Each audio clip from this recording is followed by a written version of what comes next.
에스겔서 29장 1절로 16절의 말씀을 함께 받들어 읽겠습니다.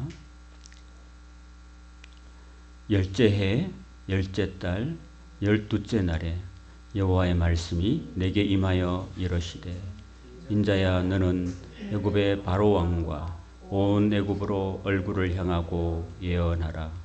너는 말하여 이르기를, 주 여호와께서 이같이 말씀하시되, 애굽의 바로 왕이여, 내가 너를 대적하노라. 너는 자기 강들 가운데 누운 큰 악어라. 스스로 이르기를, 나의 이 강은 내 것이라. 내가 나를 위하여 만들었다 하는도다. 내가 갈고리로 내 아가미를 꿰고 너의 강의 고기가 내 비늘에 붙게 하고 내 비늘에 붙은 강의 모든 고기와 함께 너를 너의 강들 가운데서 끌어내고 너와 너의 강의 모든 고기를 들에 던지리니, 내가 지면에 떨어지고 다시는 거두거나 모으지 못할 것은 내가 너를 들짐승과 공중의 새의 먹이로 주었음이라. 애굽의 모든 주민이 내가 여호와인 줄 알리라. 애굽은 본래 이스라엘 족속에게 갈대 지팡이라. 그들이 너를 손으로 잡은즉 내가 부러져서 그들의 모든 어깨를 찢었고, 그들이 너를 의지한즉 내가 부러져서 그들의 모든 허리가 흔들리게 하였느니라.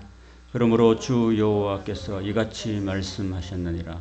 내가 칼이 내게 임하게 하여 내게서 사람과 짐승을 끄는즉 애굽 땅이 사막과 황무지가 되리니, 내가 여호와인 줄을 그들이 알리라. 내가 스스로 이르기를, 이 강은 내 것이라. 내가 만들었도다 하였도다. 그러므로 내가 너와 내 강들을 쳐서 애굽 땅 믹도레스부터 수에네 곧 구스 지경까지 황폐한 황무지 곧 사막이 되게 하리니, 그 가운데로 사람의 발도 지나가지 아니하며 짐승의 발도 지나가지 아니하고 거주하는 사람이 없이 40년이 지날지라. 내가 애굽 땅을 황폐한 나라들 같이 황폐하게 하며 애굽 성읍도 사막이 된 나라들의 성읍 같이 40년 동안 황폐하게 하고, 애굽 사람들은 각국 가운데로 흩으며 여러 민족 가운데로 해치리라. 주 여호와께서 이같이 말씀하셨느니라. 40년 끝에 내가 만민 중에 흩은 애굽 사람을 다시 모아내되 애굽에 사로잡힌 자들을 돌이켜 바드로스 땅 곧 그 고국 땅으로 돌아가게 할 것이라. 그들이 거기에서 미약한 나라가 되되 나라 가운데 지극히 미약한 나라가 되어 다시는 나라들 위에 스스로 높이지 못하리니, 내가 그들을 감하여 다시는 나라들을 다스리지 못하게 할 것이니라. 그들이 다시는 이스라엘 족속의 의지가 되지 못할 것이요, 이스라엘 족속은 돌이켜 그들을 바라보지 아니하므로 그 죄악이 기억되지 아니하리니, 내가 여호와인 줄을 그들이 알리라 하셨다 하라. 아멘. 에스겔 오늘 29장에는 에스겔 통해서 하나님께서 애굽을 심판하신다는 말씀을 하십니다. 우리가 다시 한번 에스겔서를 전체적으로 보면은 1장부터 24장까지는 하나님께서 하나님을 배반한 유다와 아내된 예루살렘을 심판하시겠다는 말씀이고, 또 그 말씀대로 이루어졌고, 25장에서 32장까지는 이스라엘을 둘러싸고 있는 주변 나라들에 대한 심판을 다루고 있습니다. 오늘은 29장부터 32장까지인데 그 6나라 가운데서 마지막 부분인 이집트에 관해서 약 3장에 29, 30, 31, 32 넉 장에 걸쳐서 이집트에 관한 심판을 하나님 말씀하시고 계십니다. 자, 이 이집트 애굽 땅은 위쪽 지방, 여기 믹돌이라는 곳에서 포획해서 나일강을 중심으로 쭉 이렇게 내려옵니다. 사실은 나일강은 이 밑에서부터 이렇게 위로 흐르죠. 나일강이 이렇게 흐르는 게 아니라 이 남쪽에서 북쪽으로 흐릅니다. 북쪽으로 흐르고 이 지중해를 향해서 흘러가고 있는데, 제일 위쪽 상부의 지역이 믹돌이라는 곳이고, 이 나일강을 쭉 따라와서 제일 하단 부분이 이 수에네, 아스완이라는 이 수에네 땅까지 굉장히 넓은 이 지역을 애굽 땅이라고 합니다. 지금의 이집트 땅을 말합니다. 이 전체 지역에 대해서 특별히 또 나일강을 중심으로 해서 하나님께서 이 이집트에 관한 심판을 29장에 특별히 말씀하고 있습니다. 시기는 언제냐? 열째 해, 열째 달, 열두째 날이라고요. 에스겔은 분명한 시점을 말씀하고 계십니다. 열째 해라는 것은요, 에스겔이 여호야긴 왕과 함께 바벨론에 느부갓네살에서 포로 잡혀갔을 그 해를 첫 번째 해로 여깁니다. 그래서 포로 잡혀간 지 10번째 해, 그러니까 주전 597년에 잡혀갔으니까, 자, 보십시오. 잘 세어보십시오. 이 주전이라는 것은 거꾸로 내려오거든요. 597, 596, 595 이렇게 쭉쭉 내려오면요. 언제가 되느냐면은 열째 해니까 딱 576년 정도 또는 578년 정도 그 정도가 됩니다. 그러니까 주전 597년에서 쭉 내려오다 보면은 597년 그러니까 예루살렘이 함락된 데가 주전 586년이거든요. 그러니까 함락되기 1년 전이다. 그리고 열째 달이니까 10월 달로 만약에 양력으로 따져서 보면은 그 이듬해 한 6월 달쯤 해서 5, 6월에 함락되니까 한 6개월 전. 그러니까 지금 정말 풍전등화 같은 그런 때에 임한 하나님 말씀이죠. 그러니까 지금 곧 하나님께서 예루살렘을 바벨론에 의해서 불태우고 멸망시키기 바로 6개월 전에 많이 잡아서 1년 전에 왜 이런 말씀이 에스겔에 임했냐면은 이집트에 있냐면은 이 유다 나라가 멸망을 코앞에 두고도 하나님을 의지하지 않고 하나님을 붙들지 않고 하나님께 회개하지 않고 이 예레미야의 말씀을 듣지 않고 에스겔의 말을 듣지 않고 계속해서 어디를 의지하냐면요. 바로 이집트를 계속해서 의지하고 있었기 때문에 이 이집트라는 땅도 결국은 아무것도 아닌 갈대 지팡이에 불과하다. 너희들이 그렇게 의지하는 그런 것은 이집트라는 땅은 종이 호랑이에 불과하다라는 어리석음을 지적하는 그런 의미가 있다라는 것입니다. 그래서 그러한 것을 이스라엘 백성들에게 깨우쳐 주기 위해서 이렇게 바벨론에 포로 잡혀가 있는 에스겔을 통해서 이스라엘 백성들에 대한 하나님의 그 안타까운 마음이 여기 이 에스겔서 29장에 담겨 있다라는 것입니다. 인자야라는 것은 하나님께서 에스겔을 통해서 하신 말씀이죠. 너는 애굽의 바로 왕과 온 애굽으로 얼굴을 향하고 예언하라 그랬습니다. 얼굴을 향하고 라고 했을 때요. 그 하나님께서 에스겔을 통해서 얼굴을 정면으로 향하고 계신다. 이런 말씀입니다. 여러분, 하나님께서는요, 얼굴을 우리에게 향한다고 했을 때 하나님은 거룩하신 하나님이고 공의로우신 하나님이기 때문에 얼굴을 그 사람에게로 향한다 라고 했을 때는요, 두 가지 의미가 있어요. 하나는 정말 우리를 은혜와 긍휼과 사랑의 눈으로 보신다는 의미고, 또 하나는 우리를 정말 불꽃 같은 눈동자로 우리를 똑바로 지켜보신다는 그런 말씀입니다.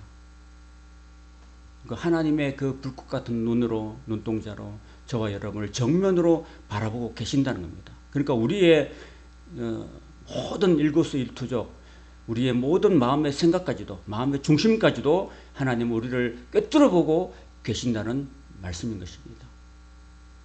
그러니까 우리는 하나님 지금도 내 모습을 바라보고 계신다는 사실을 기억할 때 우리의 행동들이 죄를 함부로 짓거나 말을 함부로 하거나 이렇게 할 수가 없잖아요. 그죠? 그죠? 창세기에 보면은 요셉을 유혹하는 보디에발의 아내가 나옵니다. 아마도 요셉이 굉장히 준수하고 키도 크고 아주 젊었고 그렇기 때문에 이 보디발의 아내가 나이가 좀 들었다고 보는데 그런 유부녀가 젊은 그런 남성을 유혹할 때 이 요셉이요, 내가 하나님 앞에서 어찌 큰 악을 행하겠습니까?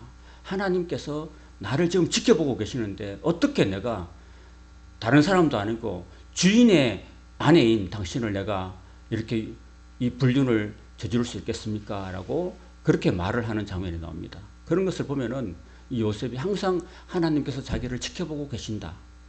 코람데오라는 그런 하나님 앞에서 신전 신앙을 가지고 있었다라는 것입니다. 이런 말씀을 통해서도 우리는 우리 자신이 하나님 앞에 늘 서 있다라는 의식을 항상 가지고 살아야 할 것입니다.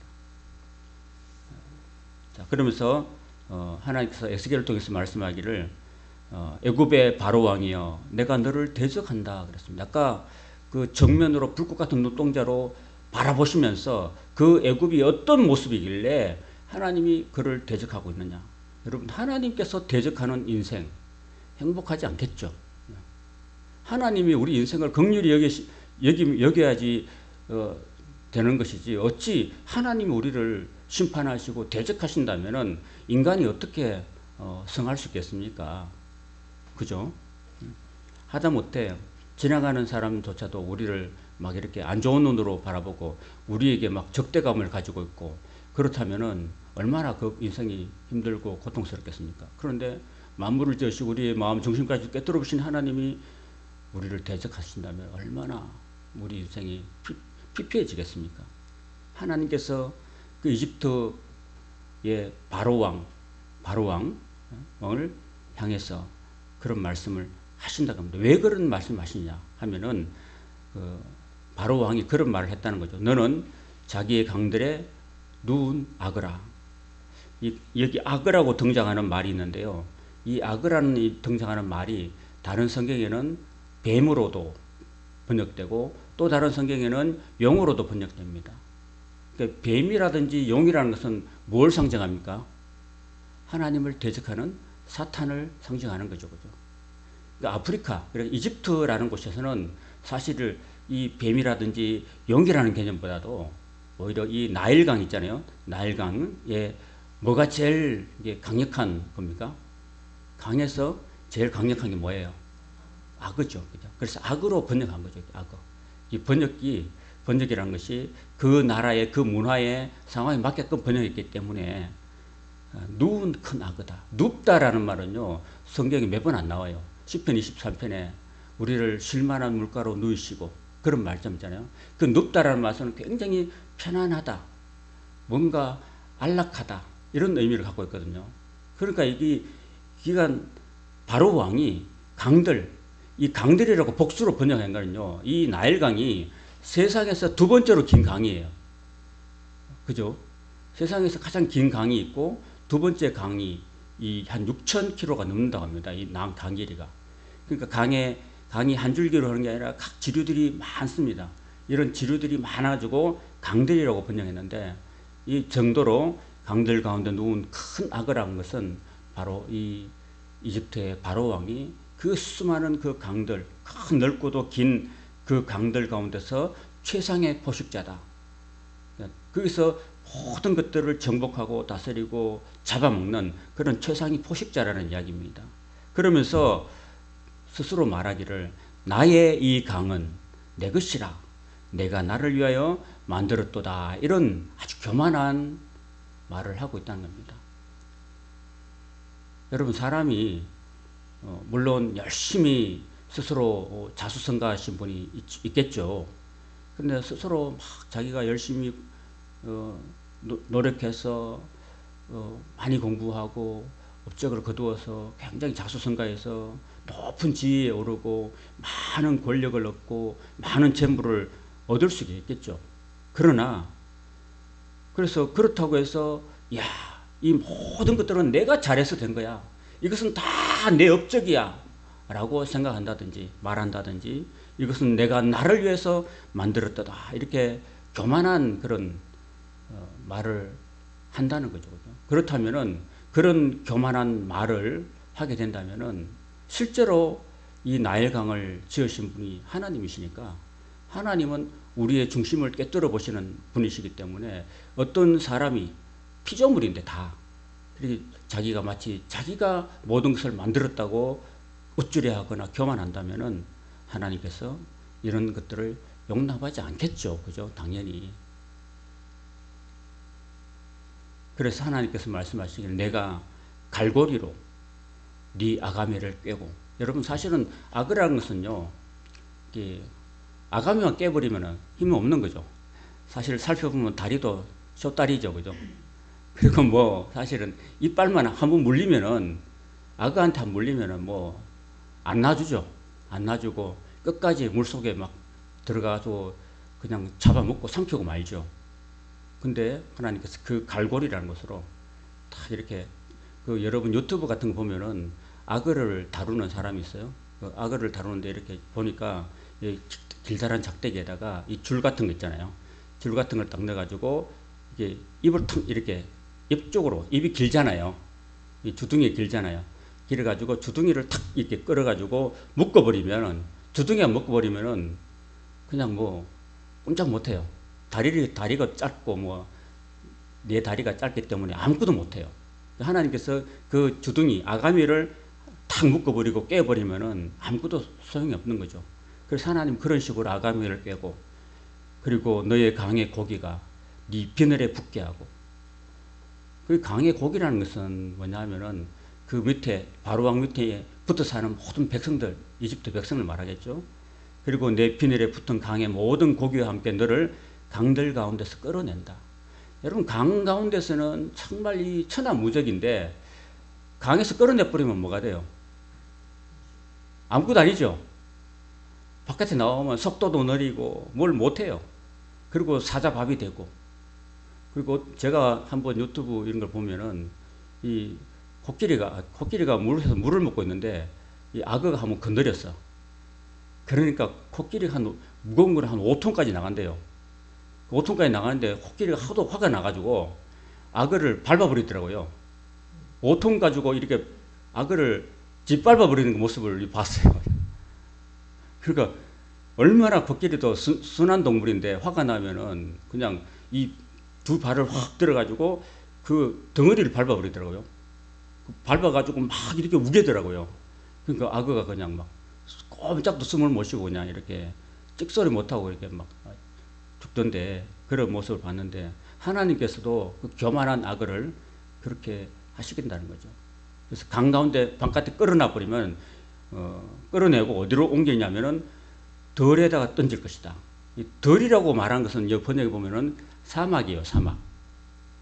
이 강하고 그 붙어 있는 모든 물고기들을 바깥으로 저 들판에 사막에다 던져버리면은 얘네들은 뭐가 돼요? 아무 힘도 없는 그리고 덜짐승의 공중의 새들의 먹이밖에 안 되겠죠, 그죠? 그렇죠? 그렇게 한다는 겁니다. 여러분 인간이 아무리 자신이 힘이 있고 권력 있고 그렇다고 해서 하나님 앞에 겸손하지 못하고 이게 다 내가 만드는 거야. 내가 한 거야 이렇게 하고 하나님 앞에 교만하다면은 하나님은 그들을 정말 사막에 던져가지고 덜짐승의 먹이거리가 되게 해버린다는 그런 하나님 것입니다. 이런 거. 그렇게 하심으로써 바로 내가 여호와인 줄 알 것이다. 이렇게 말씀하신 겁니다. 첫 번째로 하나님께서 이집트를 심판하신 이유는 그들이 얼마나 교만했던가. 자기가 마치 하나님 양 행동했다라는 것입니다. 하나님이 필요 없고 하나님을 조물주로 인정하지 않는 그런 그 태도와 자세 때문에 하나님께서 애굽을 심판하신다는 이야기를 하고 있고 또 두 번째 심판하시는 원인은 바로 6절에 있는데 애굽의 모든 주민이 내가 여호와인 줄 알리라 하고 난 다음에 애굽은 본래 이스라엘 족속에게 갈대 지팡이라고 하는 것입니다. 여러분 지팡이라는 것은 노인들이 힘이 없을 때 이렇게 의지하는 거잖아요. 그렇죠? 힘이 없을 때. 어르신이 되고 8, 90이 넘어가면은 이제 누구나 다 이제 사람이 태어나서는 발이 4개고 기어다니고 그 다음에 2발로 다니다가 끝에는 3발이 되는 거죠. 그죠? 그게 인간인데 그 이제 얼마나 이 멸망하기 약 1년 전에 이스라엘에게 이 이집트라는 것은 마치 하나님보다 더 의지하는 그런 지팡이였는데 근데 문제가 지팡이가 정상적인 지팡이 아니라 갈대 지팡이라는 것입니다. 여러분 갈대라는 것은요 제주도는 갈대가 잘 납니까? 갈대는 제주도는 억새풀이 많죠. 그죠? 그 나일강 주변으로 강 주변으로 자라나는 아주 굵은 보기에는 굵은데 실제로는 잘 꺾어지죠. 그죠? 잘 꺾어지는 겁니다. 그런 걸로 하나님께서 표현을 하고 있는 거죠. 그래도 이게 갈대 지팡이가 딱 붙잡으면은 저게 붙잡을 만해도 딱 붙잡으면 어떻게 되냐면은 금방 꺾어져 버립니다. 꺾어져 가지고 그 꺾어진 부분이 날카롭게 사람의 그 몸을 이렇게 찌른다는 겁니다. 찌른 거예요. 그런 역할을 갈대 지팡이가 한다는 겁니다. 그러니까 아무런 효과도 없는. 그래서 지금 1년 전에 바벨론이 이렇게 쫙 쳐들어오는 그 과정에서 이제 이 마지막 왕이었던 시드기야 왕이 이 바벨론이 쳐들어오니까 밑에 이집트의 왕한테 가가지고 시삭이라는 왕한테 가가지고 도움을 요청합니다. 근데 실제적으로 도움을 요청했지만은 뇌물도 갖다 주고 그랬지만은 실제적으로 애굽의 왕은 이스라엘을 도와주지 않습니다. 그러니까 헛물만 켠 거죠. 이스라엘은 갈대 지팡이였다는 것입니다. 실제로 도와줄 힘도 없었고 도와줄 마음도 없는 그런 세상을 향해서 그들은 도움을 구하고 지팡이를 찾았다는 것입니다. 여러분, 우리가 이 세상 살아갈 때 하나님은 우리에게 어떤 훈련을 시키시냐면요, 하나님만 의지하게 하시는 훈련을 시키신다라는 겁니다. 특별히 저 같은 경우에는 저 개척교회를 했잖아요. 개척교회를 하다 보니까 하나님께서는요, 오직 하나님만 바라보게 하시고 하나님만 의지하게 하시는 그런 훈련을 시키신다라는 거죠. 처음에는 저도 사람인지라 이 개척을 하다 보면은 뭐 이리 제주도에 사실은 아는 사람 아무도 없는 혈려 단신으로 건너와서 마치 맨땅에 헤딩하듯이 이렇게 개척을 하게 되면은 누군가 좀 도움이 절실하잖아요. 그죠? 그러니까 가까운 사람들로부터 이제 도와줬으면 좋겠다는 그런 마음이 자연적으로 들게 되죠. 그런데 하나님께서는 가장 가까운 사람들을 통해서 돕는 게 아니라 하나님께서 친히 도우시더라고요. 그러니까 자꾸 우리가 저 사람은 날 도와줄 거야 라고 막 이렇게 찾아가 봐도 그 사람은 안 도와줘. 누가 도와줘요? 하나님이 친히 도와주시니까 하나님께 기도하는 그런 훈련을 하게 하시더라고요. 그겁니다, 여러분. 하나님께서는 하나님만 의지하는 거예요. 우리 인간이 어떤 상황에 처해도, 내가 지금 이 이스라엘 백성들이 지금 곧 나라가 망하는 그 시점에서도 하나님은 의지하게 만든다는 겁니다. 그 갈대 지팡이 그거 인간들, 힘 있는 사람들 찾아가면 안 된다는 거예요. 하나님 입장에서는. 하나님은 너는 내 백성이고 너는 내게 엎드리라. 나만 붙들어라. 내가 너의 도움이 된다. 눈을 들어 산을 봐라. 도움이 어디서 오느냐? 도움이 힘 있는 사람들이나 재력가든지 권력자가 아니라 천지를 지으시고 바로 너를 지은 하나님으로부터 너에게 참 도움이 온다. 그러니 하나님만 붙들고 하나님을 의지하라. 도움을 구하라. 이집트로 가지 말라. 도움으로 구하러 아수르로 가지 말라. 그들은 아무것도 아니다. 그들은 갈대 지팡이에 불과하다. 위에 계신 하나님을 찾으라. 그리하면은 살리라고 하나님은 말씀하고 계신다는 겁니다. 아까 우리가 불렀던 장진숙 작가가 지었던 광야를 지나며라는 우리가 그 찬양곡을 불러봤는데 그 노래 가사가요, 사실은 그 장진숙이라는 그 광야를 지나며라는 작곡가의 자신의 간증을 담아낸 내용이에요, 사실은. 그래 그 가사들 보면요, 주님만 내 도움이 되시고, 주님만 내 빛이 되시고, 주님만 내 친구가 되신다. 이 세상의 광야를 지나면서 정말 우리가 어떤 상황에 처했든지 오직 하나님만 바라보고 의지해야 된다라는 것입니다. 세상의 어떤 신을 버리고 하나님만 우리가 높여드리고 하나님만 의지하는 그런 인생이 되어야 된다라는 것을 이 지금 풍전등화에 있는 이스라엘 백성들에게 하나님께서 가르쳐 주시는 그런 메시지라는 것입니다. 그래서 그들이 너를 손으로 잡은 적 네가 부러져서, 이스라엘 백성들이 이집트를 바로 왕을 손으로 잡은 적, 이런 말은 의지했다는 겁니다. 도움을 요청했다는 겁니다. 그러나 네가 부러졌어. 그들의 모든 어깨를 찢었고, 갈대가 부러지는 그게 예리한 그 부분이요, 이스라엘 백성들을 어깨를 찢고 그들이 너를 의지한 적 네가 부러져서 그들의 모든 허리가 흔들리게 되었다. 그러니까 나라가 흔들흔들을 하게 됐다는 겁니다. 그런 얘기를 하고 있어요. 그러므로 주 여호와께서 같이 말씀하신 대로 내가 칼이 너에게 바로 왕 너에게 임하게 하여서 내게서 사람과 짐승을 끄는 적 애굽 땅의 사막과 황무지가 될 것이다.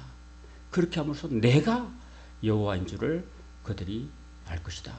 이것은 네가 스스로 이러기를 이 강은 내 것이라 내가 만들었다 하는 그런 교만한 말을 했기 때문에 우리 인간은 항상 하나님 앞에 피조물이고 또 에덴 동산 이후 아담 이후 우리는 모두 다 하나님 앞에 죄인이라는 사실, 연약한 존재라는 사실, 영원히 죽을 수밖에 없는 존재였고 그리고 하나님 아들 예수 그리스도께서 십자가에서 몸짓고 피 흘려 죽으셨기 때문에 우리는 그 피로 말미암아서 은혜로 하나님의 죄사함을 받았고 구원을 받은 하나님의 자녀가 되었다는 사실을 항상 기억하고 우리를 구원하신 하나님의 은혜에 늘 겸손하고 감사하고 하나님을 높이는, 하나님을 의지하는, 하나님 말씀에 순종하는 그런 인생이 되어야 될 줄로 믿습니다. 그러니까 우리 마음의 자세라는 거죠. 그러므로 내가 너와 내 강들을 져서 애굽 땅 믹돌에서부터 수에네, 그러니까 믹돌은 제일 위쪽 지방이고 수에네는 제일 남쪽 지방이요. 마치 백두에서 한라까지 모든 이집트의 전 지역을 다 하나님께서 황폐한 사막으로 만들어 버리겠다라는 것입니다. 이런 하나님의 심판이 바로 바로왕, 그 지도자였던 바로왕의 마음이 교만했기 때문에 이렇게 모든 그런 이스라엘 백성들조차도 그 영향을 받게 되었다라는 것입니다. 이렇게 믹도르에서부터 이스웨네까지 이집트 전역, 아주 넓은 이 이집트 전역이 다 하나님의 심판의 불에 던져지는 안타까운 장면을 얘기하고 있습니다. 그래서 그 가운데 사람의 발도 지나가지 않고 짐승의 발도 지나가지 않고 거주하는 사람이 없이 40년이 지나갈 것이다. 아마도 이 40년이라는 시간은요, 아마 저기 페르시아의 고레스 왕이 등장할 때까지, 그런 주전 538년에 페르시아의 고레스 왕이 등극해서 바벨론을 무너뜨리고 이 칙령을 내리거든요. 고레스 칙령을 내려가지고 주전 538년에 칙령을 내리는데 그 칙령을 내려가지고 이스라엘이 다시 이렇게 1차로 스룹바벨에 의해서 귀환하게 됩니다. 귀환하게 되는 그 시점에 역시 이집트에도 귀환 명령을 내려서 올 때까지 아마 40년 정도 이 땅이, 이집트 전역이 사람이 없고 짐승도 없는 황무한 땅이 된다. 여러분 한번 생각해 보세요. 이 어떤 땅에 아무 사람도 없고 아무 짐승이 없다. 그러니까 뭐 농사 짓는 사람도 없고 뭐 가꾸는 사람도 없으면은 그 땅이 황무해지겠죠, 그죠? 사막이 되겠죠, 그죠? 아무것도 가꾸는 사람이 없으니까. 마치 이스라엘 백성들이 70년 동안 포로 갔을 때 그 예루살렘 땅이 황무한 땅이 될 것이라는 것처럼 똑같은 거죠. 그래서 결국은 다시 40년이 지나면은 그들이 다시 돌아오게 된다. 돌아와서는 이제 그 고대 중근동을 주름잡던 이 이집트 나라가 아주 미약한 나라가 된다. 그래서 이제 나일강에 누운 큰 악어가 아니라 이제는 정말로 보잘것없는, 힘도 없는 그런 미약한 존재가 된다라는 것입니다. 아마도 하나님께서 이때부터 해가지고요, 이 이집트가 이제 모든 힘을 잃게 된 거죠. 그래도 지금 보십시오. 지금 이집트 땅을 보면요, 지금 이집트가 뭐 G7에 안 들어가죠. 지금 이집트 땅이 그때 이후로 지금까지 하나님의 말씀대로 이제 다시는 다른 나라들을 다스리지 못하는 아주 연약하고 미약한 그런 나라가 되어버렸다는 겁니다. 그 바로왕이 하나님 앞에 교만했던 그것 때문에 다시는 세상에서 다른 나라를 위해 군림하지 못하는, 오늘 이 현대 세계에서도 오늘 현 시점에서도 현대를 살아가는 이 시점에도 이 이집트는 힘도 없고 또 가보면 나라가요 굉장히 정말 더럽고 추하고 가난하고 막 그렇습니다, 여러분. 코가 깨지지하고 어디 갈 때마다 그 새카만 코에 언제 목욕했는지 모르고 언제 세수했는지 모르고 언제 새카만 손으로 우리나라 관광객에게 $1, 김미 $1 일어나는 그런 나라가 아직도 그렇게 미약한 나라가 됐다는 거죠. 하나님 앞에 교만하면 이렇게 된다는 거죠. 그래서 그렇게 됨으로써 다시는 이스라엘 족속이 의지하는 그런 나라가 되지 않게 된다 라는 거죠. 자, 그 다음에 17절부터 이제 21절까지는요, 이제 보세요. 이제 또 시점이 바뀝니다. 이제 시점이 바뀌어가지고, 아까는 그 열째 했잖아요. 열째에, 열째 달, 12째 뭐 이렇게 나오는데, 지금은 무슨, 몇째 해요, 지금? 27째 해. 첫째 달, 초하루에. 그러니까 시점이 그 에스겔이 포로 잡혀간 지 27년이 지났다. 그러니까 시점으로 따지면요, 에스겔이 포로 잡혀갔을 그 원년이 주전 597년인데 597년에서 27년이 지나면은 주전 570년이 되는 거 맞죠? 27년이 지났으니까 그때 이렇게, 그러니까 27년이라는 세월이 지나갑니다. 27년이 되는 세월이 지나가는 동안에 27년이 흘러간 다음에 비로소 애굽이 바벨론에게 망하게 된다는 말이거든요. 그러면 잡혀간, 사실은 에스겔은 그 유대 나라의 선지자지만은 지금 현재 그때 잡혀가가지고 그 온 다른 나라 모압이나 암몬이나 7개 나라에 대해서 심판을 예언한데, 그 예언한 다음에 27년이라는 세월이 지나간 후에 이집트가 망한다는데, 그러면 왜 이 27년이라는 세월을 동안에 이 세월이 금방 건너갔느냐 하면요, 그 시간은 바로 그 에스겔을 통해서 심판을 예언한 다음에 하나님이 27년이라는 시간을 이집트에게 기회를 준 겁니다. 회개하라는 기회를 준 거예요.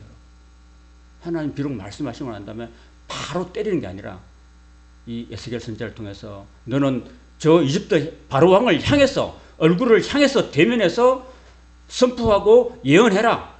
예언해라. 그게 그 10년째 그렇게 말을 했잖아요. 10년째 말하고 난 다음에 결국 17년이 흐르는 거죠. 17년 흐르고 난 다음에 망하게 되는데, 그 17년 동안이란 세월을 하나님께서 시간을 주신 거예요. 에스겔을 통해서 온 애굽 땅에 말씀을 선포하고 난 다음에 그 회개할 시간을 주셨다는 것입니다. 하나님께서는 오늘 우리에게 이 성경을 통해서 우리에게 경고하십니다. 경고하시고 복음을 믿으라고 우리에게 말씀하십니다.